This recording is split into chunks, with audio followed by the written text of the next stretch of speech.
Hello, members of the DPA. I intended to use this moment to introduce the DPA Courthouse to you, our new courthouse. I have received very favorable comments from many of our members who understand what the courthouse is intended to be for DPA. I listed about 4 things that the courthouse is intended for. It's going to be basically a place for us to have a rehearsals with our members who have cases in court, and our legal team is preparing them against court. Many people, as you know, have never been in real court until the day they have to appear in court, either as a witness or in their own cases. Nothing could be more intimidating for someone who is appearing in court for the first time. That could be the reason why many people perform poorly and even lose their cases in court. You know, as lawyers, we are very meticulous.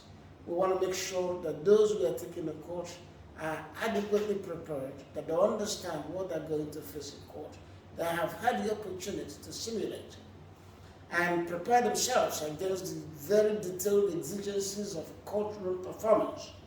So at least from the point of view of preparing a client for court, DPA is going to be the best in the country, actually by far, because we're able to bring in our client, put them through the processes, put them through the griller, what I may call the baptismal fire, and by the time they survive it here, when they get into court, they will never meet in court something as fierce and as intense as what they meet during preparation. That's what we call preparation. So I'm going to show you now the DPA courtroom and how it's going to work. Okay, follow me. We're going to go into the courthouse now.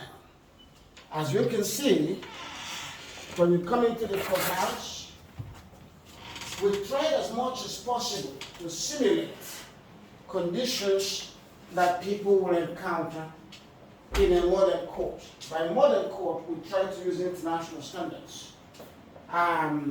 By international standards, we wanted to reflect what you will obtain in the United Kingdom, in US, and in international judicial operations and judicial settlements. And we want to do that without departing radically. So we want to make sure that if you come into the DPA courthouse, you will recognize that it has the attributes of all courts, including Nigerian courts, but is in addition refined to reflect modern international standards. I'll show you a few features of our courthouse. This is the witness box, or what we call the witness stand. This is where somebody will stand to testify in court. And this is normally how it will operate. The witness will stand here, or the defendant will stand here when testifying, and he will be able to testify looking at the judge, because the judge is going to be seated there, and he's going to be able to look at his lawyers if necessary. And so that is it. Typically in the Nigerian court settings, you will have 2 witness boxes at the same time, or 2 stands, more or less. Because in the Nigerian civil cases, you will have the defendant in one box standing up throughout the time his case is called up, and the defendant in the opposite box standing up throughout the time. That's not what really happens in international standards. People enter the box only when they are testifying. Even the defendants in criminal cases, they enter into the box only when they are testifying. They don't stand up throughout the trial, as is the case in the Nigerian criminal trials. So we try to simulate what obtains internationally. And you can see here, we have 2 desks right in front of the courtroom facing the judge. You have here, this is where the prosecution will sit. The prosecution counsel will be here, and the defense counsel will be here. Normally, as we know by international standards, in criminal trials, even in civil trials, the defendant and his lawyer will be here. It's proper for the defendant to sit next to his lawyer, not what obtains in a typical Nigerian court, where the defendant is either in the box throughout the trial or is in the gallery. It's important that a person in court facing a trial, a criminal trial particularly, should sit next to his lawyer. There are so many things the judge will say, or so many things the court officials will say that the defendant does not know. The defendant wants to be able to ask his lawyer questions. The only time a defendant and his defense counsel do not communicate is when the defendant is testifying.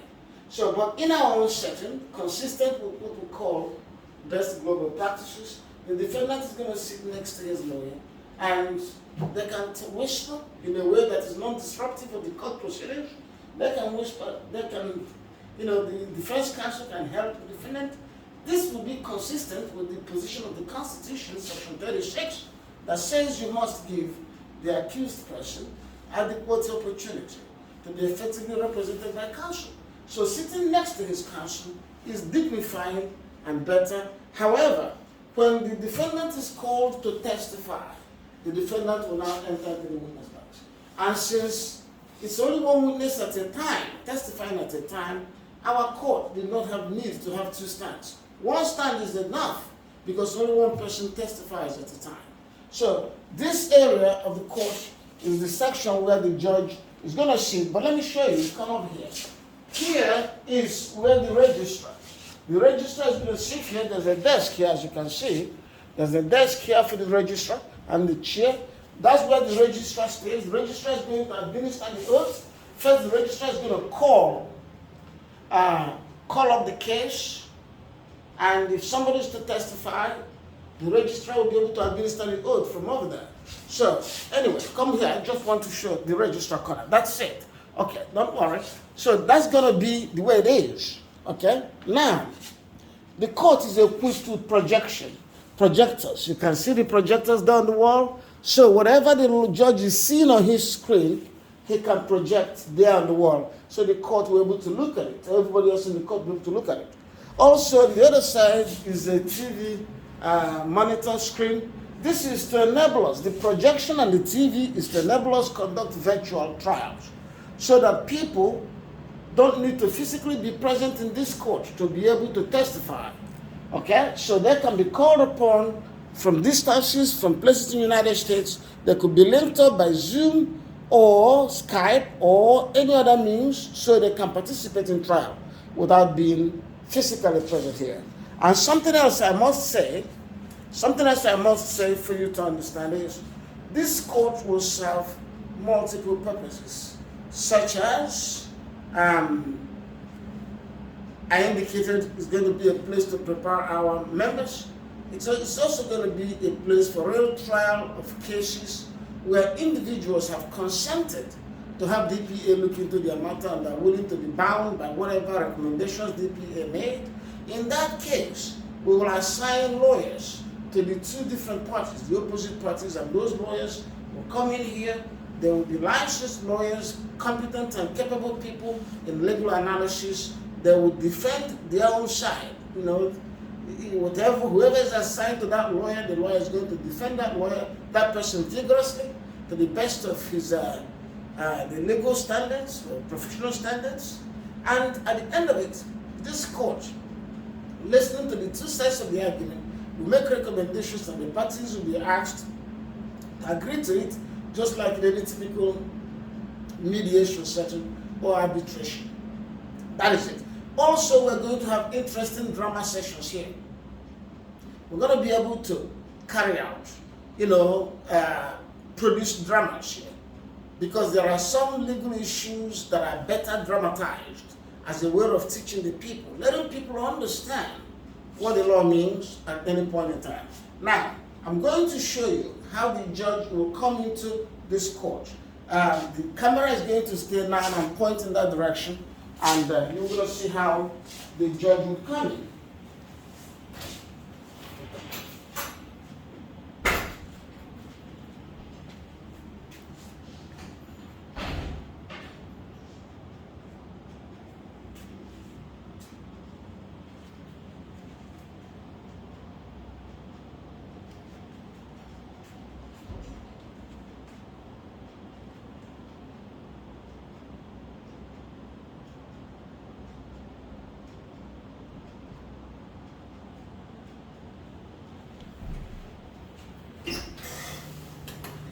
this is how the judge is going to come into this court.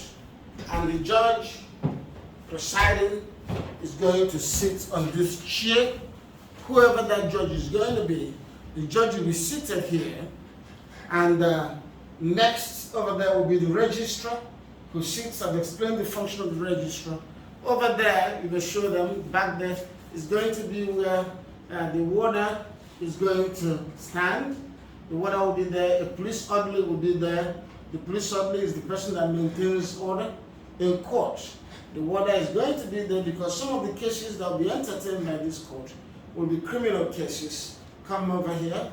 So some of those cases will be criminal cases, and therefore we're going to simulate situations where the defendant is brought from prison. Also, we're going to simulate situations where the judge finds someone guilty, and if found guilty, the person will be taken away in handcuffs by the warders or the police, or to the warders, so the person can go to prison. So this is essentially what this is going to be. Beside the judge will be two flags. To his left will be the DPA flag indicating this is DPA court. And then to his right is the Nigerian flag indicating this is the country of Nigeria. We're going to simulate this in a way that will be very interesting. The whole idea of this court is to show Nigerians how the administration of justice would be if the judge has three essential elements that every judge should have. One is that the judge is adequately trained as a judge, and he understands the law and understands his duties and his responsibilities. That's number one. Number two, that the judge is not corrupt. He has not taken money from any side, and he's not biased in favor of any side. He's not going to sway to ethnic and religious sentiments. That's number two. And number three is that the judge is not afraid. The judge is not afraid of the consequences of pronouncing and declaring the law. So we're going to see situations where a judge, in our drama sessions, a judge is faced with a challenge or threat or fear of consequences for his action, and the judge is going to be bold to make a decision in fidelity to law and not to fear or sentiments or feelings or concerns about the consequences of his decision. So this is the DPA courthouse.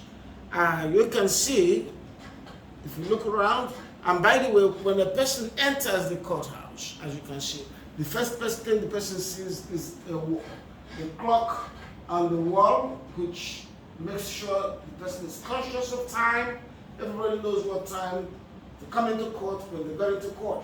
And behind the judge here is another clock. So when you're seated there, you are able to be conscious of time. And then over there, to that door, which I'm not opening now, is the cell where a person is taken to if convicted.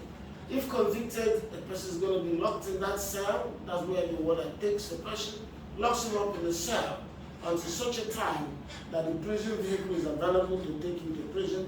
So this is the standard, to the best of our abilities, that obtains all over the world. You will hear more about this court in due course. I thank you very much, ladies and gentlemen, for being part of this historic development. We are the first in this country to be able to start this. And I will also tell you something which many of you must have thought about. Anything the government can produce, any agency or institution that the government can host or sponsor, individuals can also sponsor them. So you now have private prisons in developed countries. You have private prisons constructed and owned by individuals, private concerns. You have private water supply in Nigeria, private electricity supply in Nigeria. You even now have private security firms in Nigeria. That is, firms that are not police but are doing the work of the police or the work of the army. It is global trend. So we as well in DPA, we're going to have private courts. This is our own court. And it's going to be an excellent court for administration of justice for the willing. And there's a whole lot more to say, but we don't have time to say it now. Thank you so much for participating and listening to me. We're going to have more of this. Thank you.